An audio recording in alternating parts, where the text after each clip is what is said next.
Don't adjust your color. The altar of souls is glowing purple.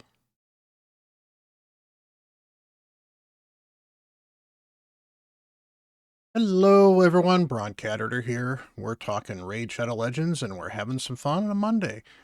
First of all, I just want to hopefully wish you all a happy Monday. Hopefully, you're having a wonderful day, and hope today is filled with something positive. I know I don't get a chance to go off on some of the stuff on the channel, but really, Raid's a game, and I'm hoping that my videos are helping you enjoy Raid more, and that you're having some fun, and that overall this is entertaining and enjoyable, and that you're having a good day. So hopefully you're getting some good vibes. Hopefully you're enjoying your day, and if you're not, you know what? It will get better. I promise. It doesn't always seem like that, but things will get better. Just putting out some love to you guys as well, because I appreciate the love that you guys give me. So, on topic today is a jewel offer for souls. So, they are doing Prism Jewels. We have a tournament for the Desired Soul Summoning Pool. And there are some pretty juicy souls in here. A lot of legendaries I would love to have better souls for. A lot of them I do have souls for, but still would love to have better ones, a couple duplicates even. And a lot of really juicy epics here as well. So this is very similar to the Prism shards that they have, except for it's a soul stone, so you only can get souls from these specific champions right here from this. You've got a decent-ish odds. It's certainly weighted for the 2 stars, but you have a 50% chance of getting more than a 2-star, and honestly a 3-star soul is good. On some of these champions, a 2-star soul would still be an improvement for quite a few of them, I'm very sure. So, would I pay for this? No, I wouldn't pay for this. But would I run events for this? Absolutely. And they have a wonderful, I don't want your offers, Polarium. They have a wonderful Fire Knight tournament here if you're using epics only. And this kind of spurred me on to thinking, you know what? I should put a video out there of a team that can do Fire Knight normal with only epics. Now, I'm not planning on doing Fire Knight hard with all epics. That's kind of a hard mode. That's a try-hard thing. That is, well, certainly very useful for some of you people. I suspect more of you are in a position where you're going to be doing Fire Knight normal with epics because that's the gear you've got. So I've got a team that should go through Fire Knight 25 pretty easily. I've tested it. It worked pretty well. It actually ran in about a minute and a half. And let's go take a look at it. It's not necessarily anything particularly secret, but hopefully it's available epics on your team. So let's go take a look.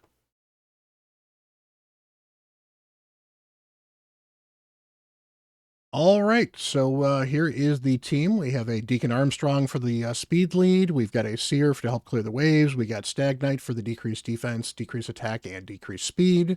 We've got Royal Guard for decreased speed, some turn meter control, and his max HP hit. And we've got a Lord to control the Fire Knight. The setups are fairly simple for this. Deacon generally does he does an awful lot. He's a great champion.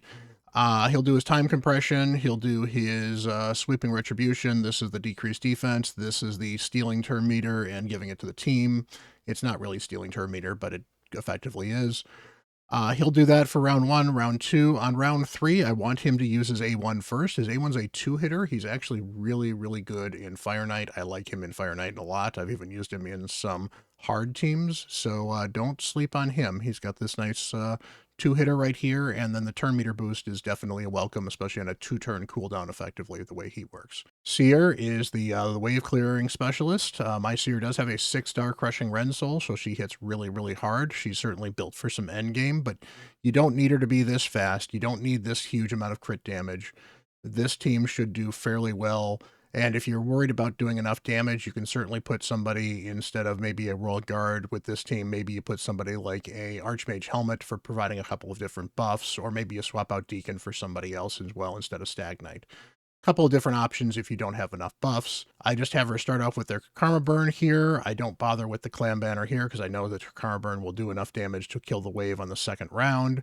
I don't have a reset champion here because we can't run with a Renegade and we can't run with a Kymar. It has to be all epics. That's also a well of note. You also cannot use champs like Cold Hearts. It is not epics or lower. It is epics only. And then on her, on the boss, start off with the A1. If she has the Karma Burn later on, that's fine. I don't have a lot of buffs in this team, so she can Karma Burn to her heart's content and do a bunch of damage. Stagnite, start off on his A1 on the boss. Otherwise, he's left to run and do whatever he wants. His AoE should smack pretty hard, and he's generally pretty fast. He does not need to be 300 speed. He's 300 speed for my Fire Knight Hard team. If your Stag Knight is 225 speed, 250 speed, that would be fine. You ideally just want him to be faster than your Seer. Royal Guard, my Royal Guard, don't really use him in a lot of places at the moment. I used to use him in Hydra, so this is an old Hydra build. Decent speed. He's actually the slowest person on this team. Decent damage. He's got enough accuracy to land debuffs, which is great. Round 1, he does whatever he wants to do. Round 2, I turned off his hamstring because we want to lead off with that on round 3. Because he's the slowest person on the team, he will do this 4-hitter, knock down the shield, and has a good chance of landing the decreased speed, and give some turn meter control with this as well. In fact, I probably want to make this the number 1, because I want to make sure that we keep the turn meter down, and this hits fairly hard as well. So he'll do a bunch of damage, he'll do some additional turn meter control. Wasn't really a problem, maybe I don't need to make that the priority, but for most people I would recommend doing that, just in case you're not fast enough to keep the turn meter down. And then finally, Allure is famous for the A1, 25% decrease on turn meter every time she critical hits. The crit rate's important. If you can get crit damage on her, that's great. If not, focus on getting the accuracy, the crit rate, and a super high speed. Round 1, I've turned off this. It's a 1 champion A-hitter. It does okay. It does a decent amount of damage, but honestly, I'd rather have the turn meter control on the waves of the A1 just because it makes the waves a little bit safer. And the A2 is a decreased defense, even if it's a little 1, so it's a little bit of help in case Stag doesn't get a chance to get his A1 up, or his decreased defense up as well. Same on round 2, and then again round 3, we got everything but the A1 turned off. So that is the team. Let's save this and just run this without cuts. And so wave 1's pretty sick, getting pretty quick. We've got lots of people doing decreased defense and mostly down, but Royal Guard mostly finishes the job. Again, this could be a little faster if I brought somebody with some buffs, so maybe I'll fool around with that, and we'll do a different run with champion that has a little bit more buffs instead of Royal Guard. But wave 2 takes a little bit longer because we have to get back to Seer's Big Nuke, but we also have Stag Knight's Big Nuke, and we've also got Royal Guard's possible Big Nuke as well, so we got a couple different ways to nuke through this wave.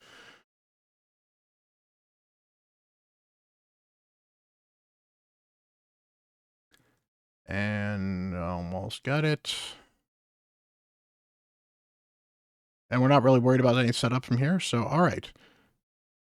So Stag does his A1, Deacon does his A1, Allure does the A1, Seer hits, and then Royal Guard does his hamstring, gets the decreased speed out there, and now with the open, we are good to go. And the Fire Knight is never going to get a turn from here. He's got decreased speed on, we've got an Allure going for decreased speed, and Deacon adds just enough decreased speed that we are just fine.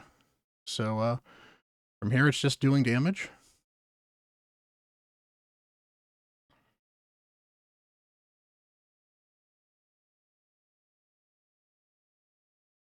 Big hits from Royal Guard. So that is a reason to keep Royal Guard in this. That max HP hit is definitely very nice.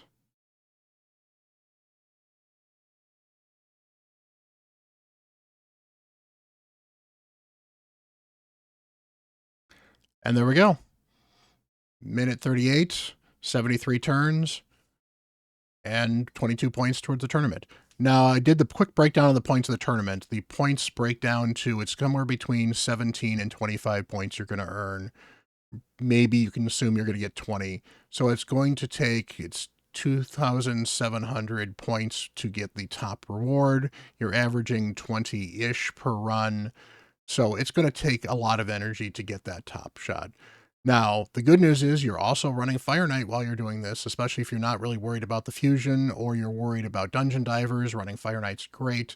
You're not running hard, which could be a problem for some of you.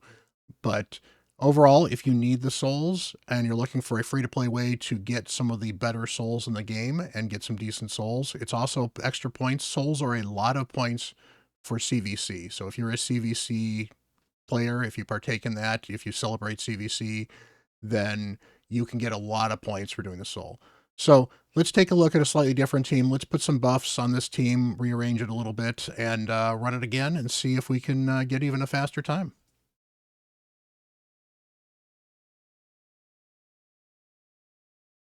All right, so we've got a slightly different team here. This team should also work just fine. Should be about as fast, maybe faster. It will be definitely be faster on the waves because we'll get more buffs. And you know what? It uses a few other different champions to highlight. There's a bunch of different decks you can use. So we're going to use Ruella, who has a wonderful 3-hit A1, as well as a 3-hit A2 with decreased defense, weaken, and decreased speed. This actually should speed the boss up a bit with that extra weaken as well. We've still got our Seer here, we've got our Stag Knight, we've got Archmage to provide the 3 buffs for Seer to absolutely nuke with, as well he's got this wonderful A2 that's got a decent chance to stun when you book him. Archmage is the first epic you can get from Doom Tower, so he should be very accessible, and again, we still got Allure. So Seer, Stag Knight, and Allure are programmed the same way they were beforehand. Rella is going to lead off with her A1 to give a bunch of extra buffs, then her A2 just do whatever on round 2. And then round 3, we're going to lead off with the A1. We're going to hope that this is the second ability to get that decreased speed out because she's the only one that has the decreased speed. She should take 1 or 2 turns to get this out, but that means we should be through the shield. We don't have quite as many hits on the first attack with this because Archmage only has a single hitter, but Rilla will get a second turn pretty quickly. Allure is fairly fast, so that we should be able to loop around to this pretty quickly. And of course, she also has 20% turn meter boost and additional crit rate, which should actually increase the damage we're doing as well. So that's all good. Archmage Helmet's going to lead off with his A1. We're still occasionally going to have him drop this because increased speed is going to help speed up our team as well. So that's going to make this a little better. Plus increased crit rate and increased crit damage overall will help speed up the run as well. Time Slip, we actually can just turn that off. It's not going to do that much more damage, so it's not a big deal. Turn it off. There we go. On round 3, round 2, we're going to do the Time Slip because round 2, we're going to lead off with this stun. That'll be great. And then round 1, we're doing the Psychic Guidance and turning off the Time Slip. So let's go give this a quick run and see how this runs. Hopefully this will run a little bit faster than the other team. And if not, it's just another option for you guys if you don't have all the champions I put on the first team. Already in round 2, less than 10 seconds. That was nice. And so mostly just waiting to get around to our, there we go. Nice. 22 seconds of the boss. That's actually quite a bit faster than we were in the previous team. So I think this team is going to be a lot better. Bigger problem is going to be the shield, but we're almost through the shield. We got a decreased speed from Stag. That's why I really like Stag in this. That's great. And we are good to go at this point in time. So I don't see us losing at this point because Allure should be able to, especially with increased speed and occasional turn meter boost, Allure should be able to keep the turn meter down. Plus, Ruella brings a bunch of turn meter control on her A1 as well. So great champion for Fire Knight, and we're cruising through here. You see, we're already more than halfway down, and we're a minute in, so we should be good to go.